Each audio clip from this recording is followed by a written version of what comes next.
Spot trading करें या future trading करें, हर बंदा यही सोचता है इसके लिए कौन सी ट्रेडिंग बेस्ट है और कौन सी ट्रेडिंग में वो सेफ साइड रहेगा और कौन सी ट्रेडिंग में उसको लॉस हो सकता है। तो आज की इस वीडियो में आसान लफ्ज़ों में समझाने वाला हूँ what is spot trading and what is future trading.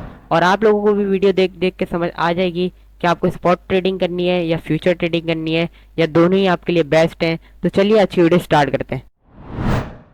मेरा नाम अलबाश है, मैं आपको वेलकम करता हूँ मिस्टर अलबाश यूट्यूब चैनल में। चलिए सबसे पहले समझते हैं spot trading. Spot trading in simple word, जैसे कि अगर आपके पास सोना है, सस्ते पे आपने खरीदा है और महंगे पे बेच दिया। सोने के अलावा और भी सस्ती चीज़ें होंगी जैसे आप करते हो, कोई सस्ती चीज़ आपने खरीदी और महंगे पे बेच दी। तो सिंपल यही होती है स्पॉट ट्रेडिंग। लेकिन फ्यूचर ट्रेडिंग थोड़ी सी डिफरेंट होती है कि जिसमें आप बाय भी कर सकते हो, यानी कि सस्ते पे खरीद के महंगे पे बेच दिया और उसमें बगैर खरीदे बेच दिया और बाद में खरीद लिया। है ना मजे की बात, जो चीज़ आपने खरीदी नहीं है और उसको बेच भी दिया और उससे प्रॉफिट भी हो गया। बेसिकली आप समझते हैं कि इसको बेचते कैसे हैं।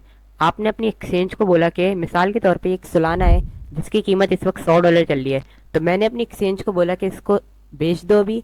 और जब मैं थोड़ी देर बाद आया तो इसकी डॉलर मजीद गिर के $80 तक चली गई। तो फिर मैंने एक्सचेंज से बोला कि इसको आप खरीद लो, तो उसने उस वक्त खरीद लिया। तो उसके बाद मैंने तो ये बोला था ना, एक्सचेंज ने से सोलाना खरीदा ना, और उसको मैंने बोला कि बेच दो अब खरीद लो। तो उसके बाद कितने डॉलर का फ़र्क आया? $20 का। तो वो $20 किसके हुए? मेरे हुए, क्योंकि ट्रेडिंग मैंने करी, राइट टाइम पे डिसीजन मैंने दिया, राइट टाइम पे सेलिंग मैंने करी, राइट टाइम पे बाइंग मैंने करी। तो यही होता है कि सेल साइड में कैसे प्रॉफिट कर सकते हैं। स्पॉट ट्रेडिंग में अगर कोई चीज़ खरीदते हैं, मिसाल के तौर में आपने बिटकॉइन खरीद के रख लिया और उसकी वैल्यू $0 हो गई, तो बिटकॉइन आपके पास ही रहेगा, उसकी वैल्यू कम हुई होगी पर बिटकॉइन आपके पास ही रहेगा। और ये फ़ायदा है स्पॉट ट्रेडिंग का कि आपने $100 में बिटकॉइन लिया और उसकी प्राइस $20 हो गई, लेकिन वो बिटकॉइन आपके पास ही रहेगा। लेकिन फ्यूचर ट्रेडिंग में ऐसा नहीं होता।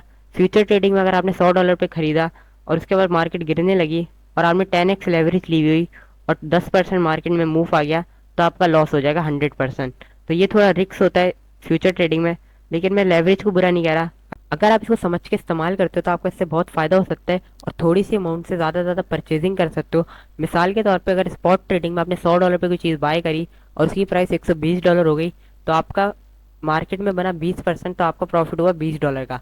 और यही चीज़ अगर आप फ्यूचर ट्रेडिंग में लेवरेज के साथ करते, 10x लेवरेज के साथ करते, तो आपका प्रॉफिट होता $200 का। तो समझ आई मेरी बात? दोनों ही चीज़ अपनी अपनी जगह पे बहुत फ़ायदा देती हैं, अगर तो आप इसको समझ के और सीख के करते हो। क्योंकि बहुत से लोग आते हैं लाखों करोड़ों गवा के जाते हैं।